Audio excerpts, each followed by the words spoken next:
بسم اللہ الرحمن الرحیم۔ السلام علیکم۔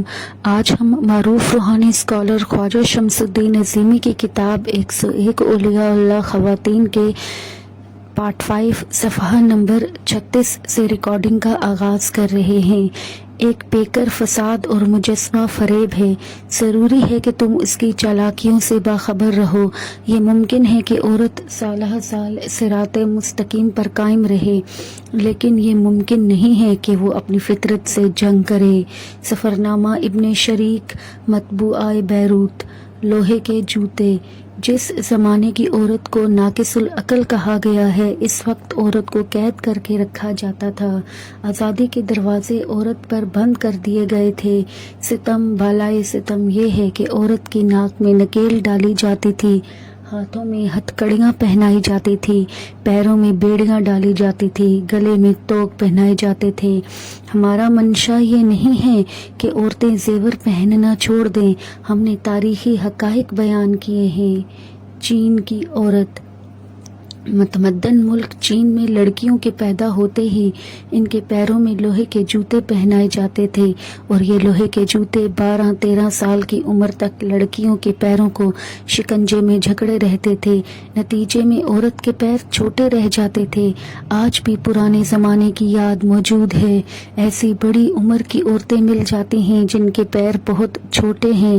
یہ ستم اس لیے کیا جاتا تھا کہ عورت گھر سے بھاگ کر کہیں اور نہ چلی جائے۔ زمانہ جاہلیت میں عورت کو انسان اور حیوان کے درمیان کی ایک مخلوق بنا دیا گیا تھا، جس کا کام نسل انسانی کی پیدائش اور مرد کی خدمت کرنا تھا۔ لڑکیوں کی پیدائش باعث ذلت و رسوائی تھی۔ پیدا ہوتے ہی لڑکیوں کو زندہ دفن کر دینا شرافت اور افتخار کا باعث تھا۔ ہر جگہ عورتیں مردوں کے ظلم و ستم کا شکار تھی۔ مرد نازک اور کمزور صنف کے مقابلے میں درندہ بن گیا تھا، چوپایوں اور دوسرے جانوروں کی طرح عورتوں کی خرید و فروخت ہوتی تھی۔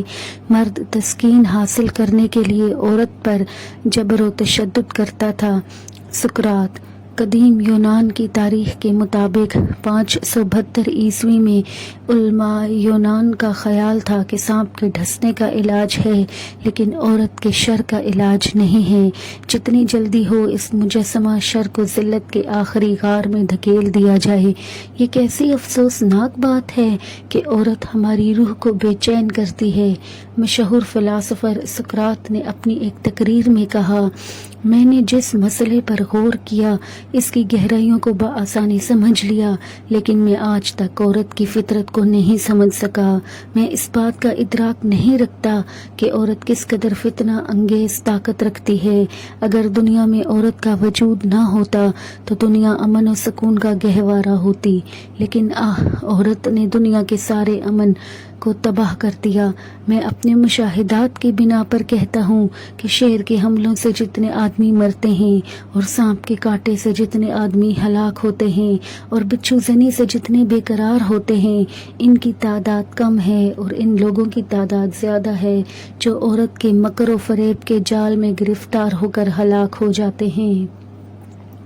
برطانیہ، جو آج تہذیب و تمدن کا مرکز سمجھا جاتا ہے اور خود کو آزادی نسواں کا علم بردار کہتا ہے، 521 عیسوی میں جہالت اور ظلم کا مرکز تھا۔ وہاں عورت کی حیثیت یہ تھی کہ کمزور اور بدصورت لڑکیوں کا کوئی پرسان حال نہیں تھا۔ مکاری اور عیاری۔ 6 صدی کے مشہور فلاسفر تاس ہارٹونگ کا قول ہے، میں یقین کے ساتھ کہتا ہوں کہ عورت ایک شیطانی جادو ہے جس کے اثر سے محفوظ رہنا نہایت دشوار امر ہے۔ عورت ایک ایسے پھول کی مانند ہے جو بظاہر خوشنما نظر آتا ہے، لیکن اس میں بے شمار کانٹے ہیں۔ 1000 برس۔ کتاب النوادر میں لکھا ہے، وہ کون سا ظلم ہے جو شام اور فلسطین کے لوگ عورتوں پر نہیں کرتے تھے؟ اگر وہ 1000 برس بھی اپنے رحم دل ہونے کے دلائل بیان کر دیں، تب بھی عورتوں پر مظالم کی داستان کا نقش ان کی پیشانی سے نہیں مٹ سکتا۔ اہل علم اور دانشوروں کا فیصلہ تھا کہ عورت مرد کے مقابلے میں نہایت کمتر ہے۔ عورت اس لیے پیدا ہوئی ہے کہ مرد کی خدمت کرے۔ اگر اس سے خطا اور قصور سرزد ہو تو اس کو عبرتناک سزا دینی چاہیے۔ فلسطین کے ایک شاعر کا قول ہے کہ میں ایک دہشت پرخار میں زندگی بسر کرنا پسند کرتا ہوں اور مجھے صحرائی درندوں کے ساتھ رہنا گوارا ہے، لیکن عورت کے ساتھ زندگی گزارنا ہولناک مصیبت ہے، کیونکہ وہ میرے عقیدے میں دنیا کے تمام خطرناک درندوں سے زیادہ خطرناک ہے۔ عرب عورتیں۔ اسلام آنے سے قبل عرب بے شمار اخلاقی برائیوں کا مرکز تھا۔ جس طرح دنیا کے دوسرے خطوں میں عورتوں کی حالت بدتر تھی، اسی طرح عرب میں بھی عورت مظلومیت کی پیکر تھی۔ عربوں نے اس بات کو فراموش کر دیا تھا کہ عورت کے بھی کچھ حقوق ہیں۔ عورت ہر مرد کی ماں ہے، عورت کے سینے میں بھی دل ہے جو اچھے سلوک سے خوش اور برے سلوک سے رنجیدہ ہوتا ہے۔ عورت کی زندگی کا مقصد صرف یہ تھا کہ وہ مرد کی اطاعت کرے۔ مرد کی موجودگی میں عورت کا بیٹھنا ممنوع تھا، وہ کھڑی رہتی تھی، مرد کے سامنے اپنی رائے کا اظہار نہیں کر سکتی تھی۔ معمولی سا قصور موجب قتل بن جاتا تھا۔ دختر کشی۔ مورخین کا اس پر اتفاق ہے کہ عرب میں دختر کشی کی رسم عام تھی۔ اعلیٰ خاندان کے مرد بیٹی کے وجود کو اپنی ذلت سمجھتے تھے۔ باپ جب لڑکی کو زندہ دفن کر کے آتا تھا تو بھری مجلس میں مسرت اور فخر کا اظہار کرتا تھا۔ اسلام اور عورت۔ زمانہ جاہلیت کے برعکس اسلام نے عورت کو وہ تمام حقوق عطا کیے جو معاشرے میں مردوں کو حاصل تھے، اور اسلامی طرز فکر کی نشاندہی کی کہ عورت کی گود ہی دراصل تربیت گاہ ہے۔ یحییٰ برمکی کہتے ہیں کہ سادہ لباس عورت کی عفت اور عصمت کا محافظ ہے۔ بخاری شریف میں ہے کہ دور جاہلیت میں عورتیں رہن بھی رکھی جاتی تھی۔ 4 نکاح۔ ام المومنین حضرت عائشہ رضی اللہ عنہا بیان کرتی ہیں، جاہلیت کے دور میں نکاح کی 4 صورتیں تھیں۔ ایک طریقہ تو یہی تھا جو آج کل رائج ہے۔ دوسرا طریقہ نکاح استبضاع تھا۔ یہ نکاح اس لیے کرتے تھے کہ نجیب لڑکا پیدا ہو۔ اس میں شوہر اپنی منکوحہ سے کہتا تھا کہ حیض کے بعد تو فلاں مرد کے پاس چلی جا، اور اتنی مدت شوہر اپنی بیوی سے علیحدہ رہتا تھا۔ حمل ظاہر ہو جانے کے بعد شوہر اپنی بیوی کے قریب جاتا تھا۔ نکاح کی تیسری شکل یہ تھی کہ عورت سے کم 10 عدد مرد لطف اندوز ہوتے تھے۔ جب حمل ظاہر ہوتا اور بچہ کو پیدا ہوئے کچھ دن گزر جاتے تھے تو قاصد کے ذریعہ عورت ان تمام مردوں کو بلاتی تھی۔ جب سب جمع ہو جاتے تو عورت اعلان کرتی کہ یہ بچہ فلاں شخص کا ہے، اب تم اپنی پسند سے اس کا نام رکھو۔ کچھ عورتوں کے دروازوں پر جھنڈے لگے رہتے تھے۔ جب ان کے یہاں بچہ ہوتا تو قیافہ شناس کو بلایا جاتا تھا اور وہ اپنے قیافہ سے کسی ایک مرد کی نشاندہی کرتا تھا اور مرد اس سے انکار نہیں کر سکتا تھا۔ تاریک ظلمتیں۔ حضرت عائشہ صدیقہ رضی اللہ عنہا نکاح کی ان صورتوں کو بیان کر کے فرماتی ہیں کہ ان تمام ناجائز صورتوں کو حضرت صلی اللہ علیہ وآلہ وسلم نے ختم فرما دیا۔ آپ کی آمد سے ظلمت کی تاریکیاں چھٹ گئی، مظلوموں کو سر اٹھانے کا موقع ملا، افراط و تفریط ختم ہوئی، حقدار کو اس کا جائز حق ملا۔ جور و ستم کی چکیوں میں پسنے والی عورت کو اسلام نے اپنے دامن عافیت و حمایت میں سمیٹا۔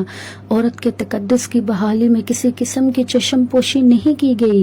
بدکاری اور بے آبروئی کے جتنے بھی راستے تھے ایک ایک کر کے ختم کر دیے گئے۔ نسوانی حقوق کے سلسلے میں قرآن نے پہلا مشورہ دیا۔ نسوانی حقوق۔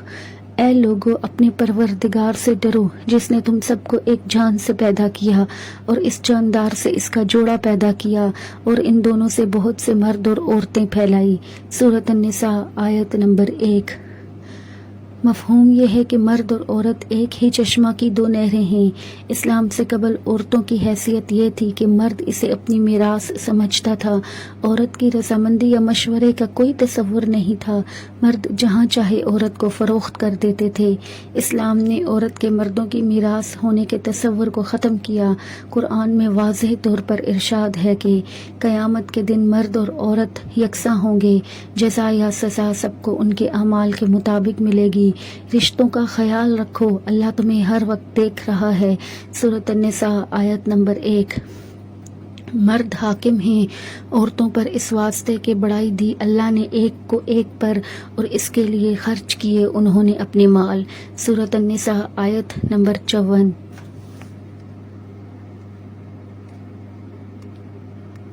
اسلام نے مرد کو جو برتری دی ہے وہ صرف اس لیے ہے کہ مرد کو خاندان کا سربراہ و کفیل بنایا گیا ہے، وہ بھی اس لیے کہ اللہ تعالیٰ نے اس کو جسمانی طور پر عورتوں سے زیادہ طاقت دی ہے، لیکن بہت سے حالات میں عورت وہ کچھ کرتی ہے جو مرد نہیں کر سکتا، مثلا 9 مہینے بچے کو پیٹ میں غذا فراہم کرنا، پیدائش کے بعد 2.25 سال تک دودھ پلانا۔ بزرگ خواتین و حضرات تسلیم کرتے ہیں کہ ایک بچے کا کام 4 بڑے آدمیوں کے برابر ہوتا ہے، اور ہم نے انسان کو والدین کے بارے میں تاکید کی کہ اس کی ماں نے اسے پیٹ میں رکھا، کمزوری پر کمزوری جھیلی اور 2 برس بعد دودھ چھڑایا، یہ کہ حق مان میرا اور اپنے ماں باپ کا، آخر مجھ ہی تک آنا ہے۔ سورۃ لقمان آیت نمبر 14۔ اسلام نے عورت کو حق دیا کہ وہ انفرادی طور پر کاروبار اور معاشرتی روابط قائم رکھ سکتی ہے، جائیداد رکھ سکتی ہے، غرض ہر وہ کام کر سکتی ہے جو مرد کر سکتا ہے۔ صحابیات اور دیگر معروف مسلمان خواتین کے واقعات سے ثابت ہوتا ہے کہ انہوں نے ملازمت، کاروبار، زراعت، تبلیغ، طب، فوج اور دیگر تمام شعبوں میں اسدانہ کام کیا ہے۔ دور جاہلیت میں عورت کو کمزور، لاغر، بے وقوف اور ناقص العقل کہا جاتا تھا، اور شادی کے معاملے میں والدین یا ولی کی رضامندی ضروری سمجھی جاتی تھی۔ اسلام نے جہاں ماں باپ کی وراثت اور زندگی کے دیگر شعبوں میں عورت کے حقوق متعین کیے ہیں، وہاں شادی جیسے اہم مسئلے پر بھی اس کی رائے اور رضامندی کو نظر انداز نہیں کیا۔ اگر ایک عاقل اور بالغ لڑکی بررضا و رغبت شادی کے لیے رضامند نہ ہو تو شادی نہیں ہو سکتی۔ حضرت ابو ہریرہ رضی اللہ عنہ کہتے ہیں کہ نبی کریم نے فرمایا کہ کنواری عورت سے نکاح کے معاملے میں اجازت حاصل کی جائے، اگر دریافت کرنے پر وہ خاموش رہی تو اسی کو اس کی اجازت سمجھا جائے، اور اگر انکار کرے تو اس پر جبر نہیں کرنا چاہیے۔ ترمذی، ابو داؤد، نسائی، دارمی۔ حضرت ابن عباس کہتے ہیں ایک کنواری لڑکی نے نبی کریم صلی اللہ علیہ وآلہ وسلم کی خدمت میں حاضر ہو کر عرض کیا کہ اس کے باپ نے اس کا نکاح کر دیا ہے، وہ اس نکاح سے ناخوش ہے۔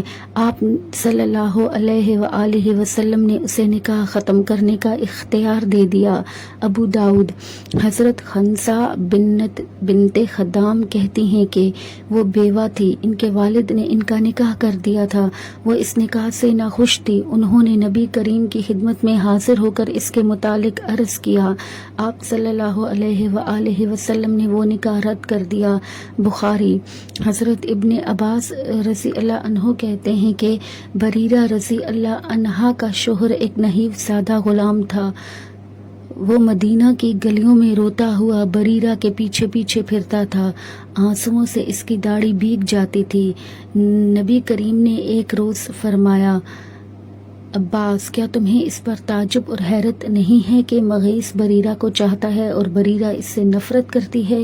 پھر آپ صلی اللہ علیہ وآلہ وسلم نے بریرہ سے فرمایا، بریرہ کاش تو رجوع کر لیتی، یعنی مغیث سے دوبارہ نکاح کر لیتی۔